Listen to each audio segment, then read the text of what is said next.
In part one of our pond management series, land specialist Sean Maloy walked us through how to evaluate an unmanaged pond.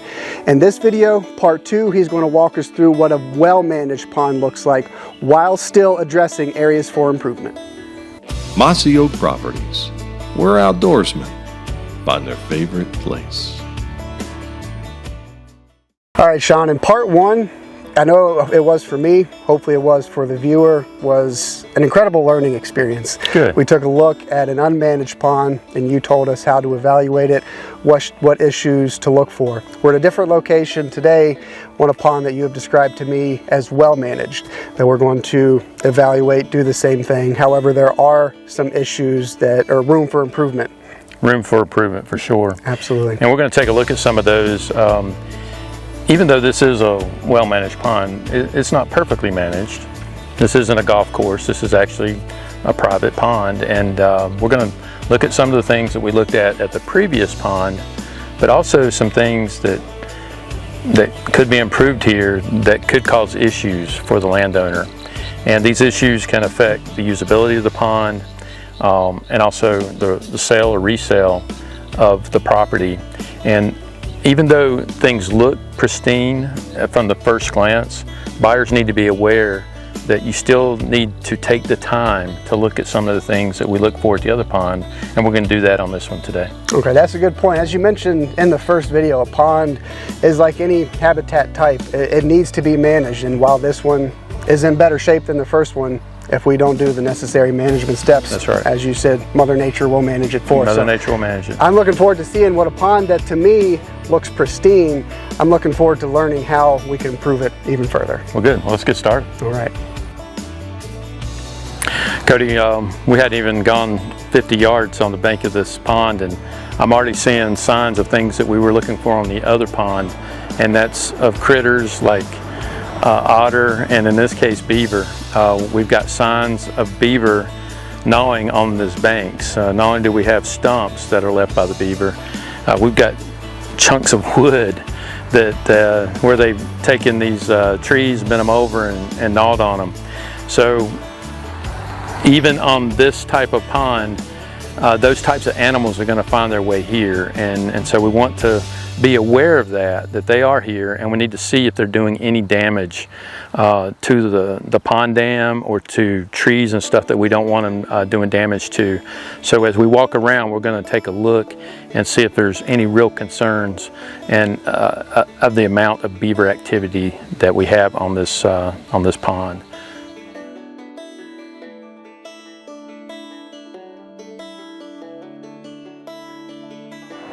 Now, Cody, we were just looking literally right here beside the trail here beside the pond, and I looked over here in the water and started noticing some debris in the water, and some of it is green. This didn't fall into the water from a recent storm. This is where beavers have chewed trees down and have dragged branches into the pond. And in this area right here, there's quite a bit of debris, and that is indicative of them perhaps starting to build a lodge by putting the foundation, if you will, into the water. So it's another indicator that we've got active beaver activity going on. And also this debris can clutter up things. We already talked about spillway, right? You remember the spillway and how debris can get up there and block and dam a spillway, which causes issues like we saw on the other pond. Well, this type of debris could float, move its way down to the spillway, which we're going to check out in a few minutes, and it could dam it up and cause issues with the dam. So little indicators like this you don't want to overlook. So sometimes you can see things on the banks, but if you look in the water you can also find stuff. So it'll be interesting to see what else we find as we walk around. Hey Cody, we're on the dam now, and want to take a moment and talk about drainage. You know, the other pond we were at did not have a main drainage pipe, it just had the spillway. And this one does have a drain pipe, but if you look at it, it's not necessarily the best solution for this type of pond. And if you look at this pile of debris, this debris has come out of that pipe at some point, and that debris either got there by stuff floating in the pond and going into the drain pipe and getting stuck, or the beaver in some cases will come and try to clog that pipe up and do it deliberately. I suspect that that both of those things have happened. When the beaver put debris into a pond, not all of it's going to sink to the bottom. It's going to float, and of course it's going to follow the flow of water. It's going to find its way to this pipe. It's going to be too big for it. It's going to clog it up, and this could cause issues for the landowner. Unlike the other property we were at where the pond water was almost cresting the dam, we don't really have that worry here, but it could affect the dam itself over time. So my solution to this would be perhaps relook and revisit this pipe and look at a different solution for drainage of a drain pipe. Also, when we look at the banks here, remember on the other property we had some nutria that had dug into the banks, and there's evidence here of that occurring, and the landowner has taken action. I do know that this landowner has trapped and removed these critters as they come, and then they've tried to fill this in with rock, and it's evident too right here. If you look, remember on the other dam we had nutria that were burrowing into the dam, and so they were able to stop this burrowing and then put rocks in here to try to prevent other critters from coming and digging into the same hole. So these are things, again, that when we're evaluating our ponds and dams that we need to be looking for and make sure that we understand what's happening so that we can make better decisions on buying a property or managing our own property with a pond. So we're going to go to the spillway next and check out how that looks. So let's head on over there.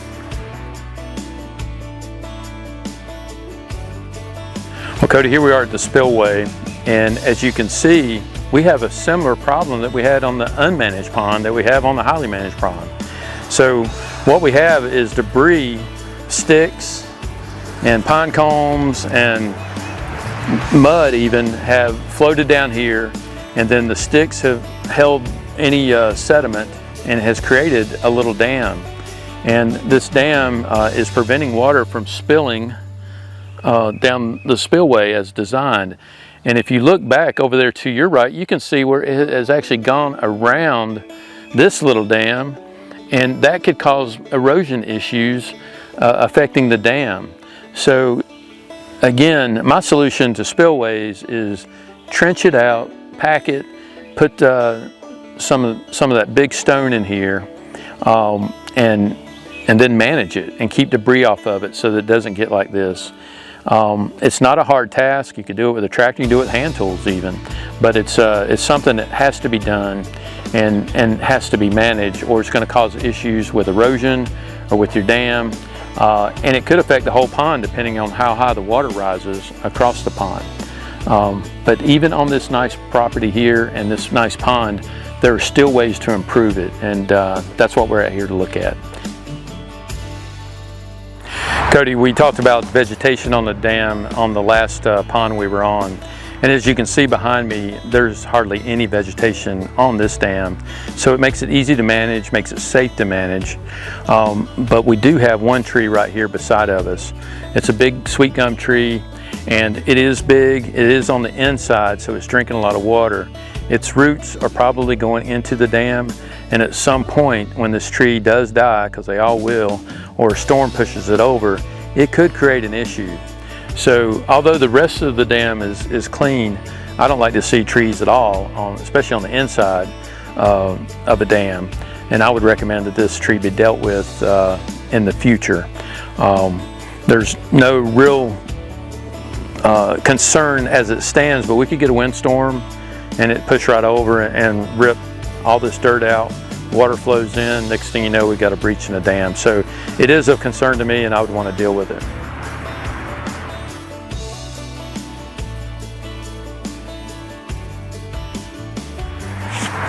Well, Cody, we've seen beaver sign. Now we actually have a beaver on site, and perfect timing too, because beavers have to live somewhere, and they live in a lodge that they build, and right here is that beaver's lodge. And as you just saw in the video where he splashed at us and slapped the water, he was not happy that we were near his home. These beaver lodges can be found on the banks of ponds and on the banks of lakes. They don't have to be damming up water to have a lodge. And so all those trees and stuff that this beaver's been taking down, they eat part of it, but they also bring it back here for the lodge. But like we spoke about, it does create issues with debris in the water and spillway issues and drain issues. Not to mention that you got a little critter running around here that's, you know, gnawing down some of your trees that you might not want them to gnaw down. So there's really no right or wrong answer about how you want to manage your property. Some people see these beavers as something cool to have, and they let them live in peace and harmony with them, and they don't mind cleaning up after them. And I think that's kind of the way this landowner is. They like having that wildlife here, and there's nothing wrong with that. It's each person's personal land ownership goals and pond management goals that they have to decide what's important to them. And again, it's your decision, it's not mine. It's totally up to you how you want to manage them. And in this case, it is kind of cool, especially in North Carolina, to see a beaver swimming around in a pond and seeing his lodge here. It's really not hurting anything, and knowing that I've just got to do a little bit of maintenance to make sure he doesn't screw things up for me. So, but this is where he lives for the time being, and this is what a beaver lodge looks like if you've never seen one. All right, Cody, we're still making our round around the pond here, and we just came across a fresh gnawed on tree that has fallen into the water, and it gets back to that theme of debris in the water and the destruction that can be caused by one beaver. We've seen one, there may be many. This tree will not stay here. This tree will be taken off of the bank and pulled into this pond. Part of it will be used by the beaver, other parts of it may float and again affect our spillway or our drain.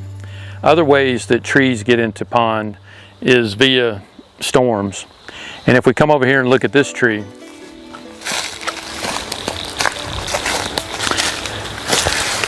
there's two trees right here that fell together in a storm, and you can tell that, you know, the owner has come and sawed them and left them in the water. And when those things went in the water, they probably had limbs and leaves on them. And this does, there's a pros and cons of this. The con is you now got something obstructive in your water. So if you look out there, it's sticking up out of the water. If you were wanting to ride a boat around here, it could create a hazard if your pond or lake was big enough for that. You could get snagged on it if you were swimming, but the thing that is a pro about it, it creates habitat for fish, small fish and medium-sized fish. And it gives turtles place to come up and sun themselves. And if you're a nature lover, having a little bit of wild side on your pond, so to speak, can go a long way for you to see wildlife that you wouldn't see if this wasn't in the water. So again, it gets back to how you want to manage your pond based upon your personal goals. And there's no right or wrong answer, but you need to know the risk involved of leaving this in the water as is instead of dragging it out when it fell. Or in the case of the beaver, knowing that they're pulling wood into your dam, or excuse me, into your pond, and it could affect your dam and spillway. But these are things you have to weigh as a landowner. But they are also things, if you're looking at buying property, things you need to consider that you're willing to live with, or you're going to have to manage it.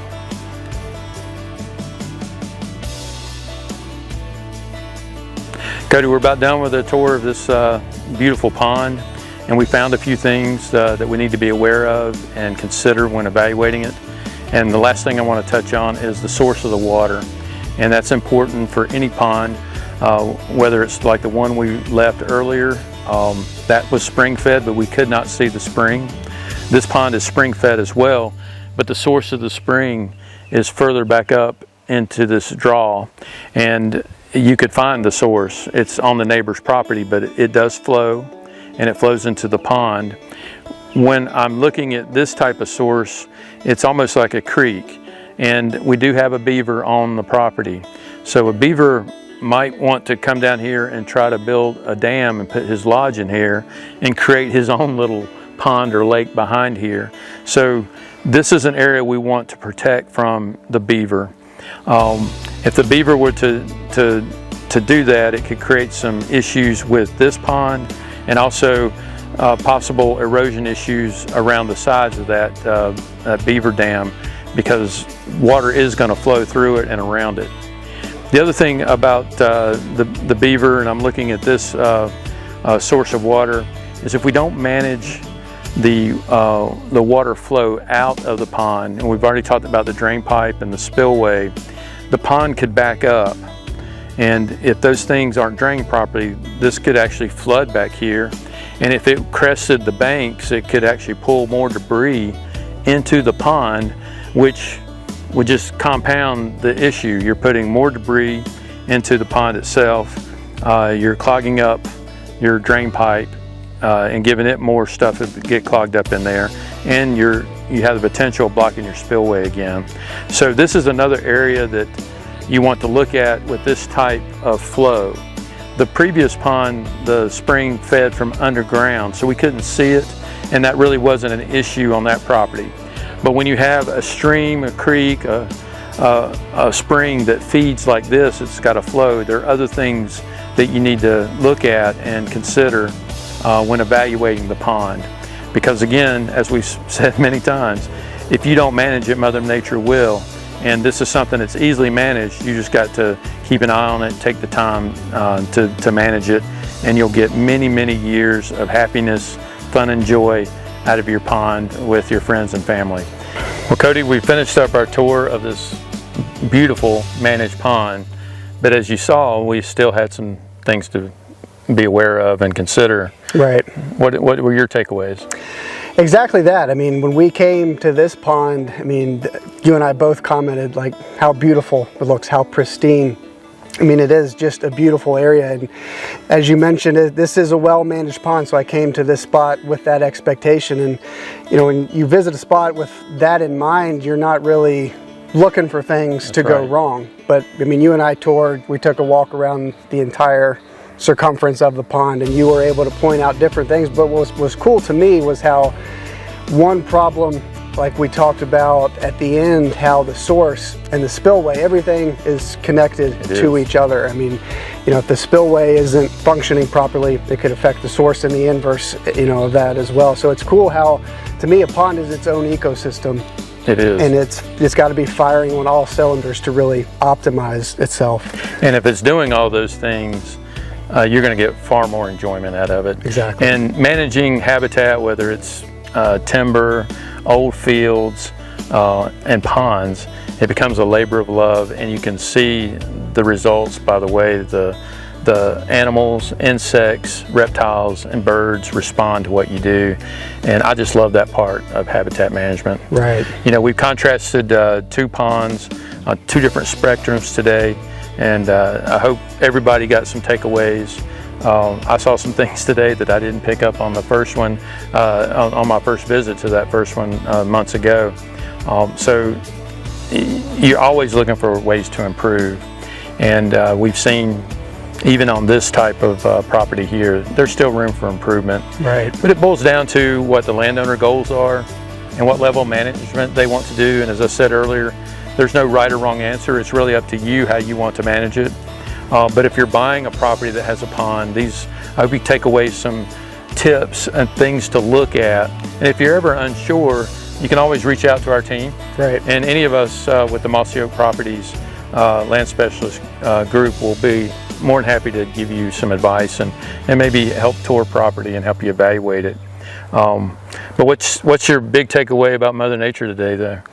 I mean, you said it best in the very first video. A pond is like anything else. If left unmanaged, then Mother Nature's going to manage it for you. And a pond, as I learned today from you, is a perfect example of that. I mean, if we were to just walk away from this and just let Mother Nature do its thing, it would look drastically different. A pond is absolutely something you have to, and like as you mentioned, I think that's a really cool point. You know, for different landowners, my goals are different than yours. Right. I might prioritize wildlife. You might prioritize recreation. You can enjoy it, you know, however you best see fit, but you gotta be active. You still got to manage it either way. Yeah. Either way. And there are several resources available to you, not just in our neck of the woods in North Carolina, but across the other states. If you're watching this from outside of our state, our North Carolina Wildlife Resource Commission has a pond management division, and they offer a lot of free information on their website. And they also do pond assessments for landowners, and that's good. There are some for-hire companies that can do pond management for you, and they can do everything from sonar buoying and making a 3D layout of your pond to get depth, to helping you stock fish, to getting pH right if you're trying to grow and have certain types of fish in your pond. So there are an abundance of resources out there. Some of it doesn't cost you anything. It just depends on how you want to manage your pond. Right. But there are people that offer extensive pond management services for a landowner. So I hope this has been beneficial for you. It's been great for me. Glad we got to see the beaver out here. Absolutely. And it made for a good afternoon and a way to end the day. Absolutely. It was a highlight for me seeing the beaver. I mean, I learned a ton from you, and I'm sure the viewers did as well. Well, thanks for coming out, and thank you for watching, and we look forward to seeing you on the next episode. Mossy Oak Properties, where outdoorsmen find their favorite place.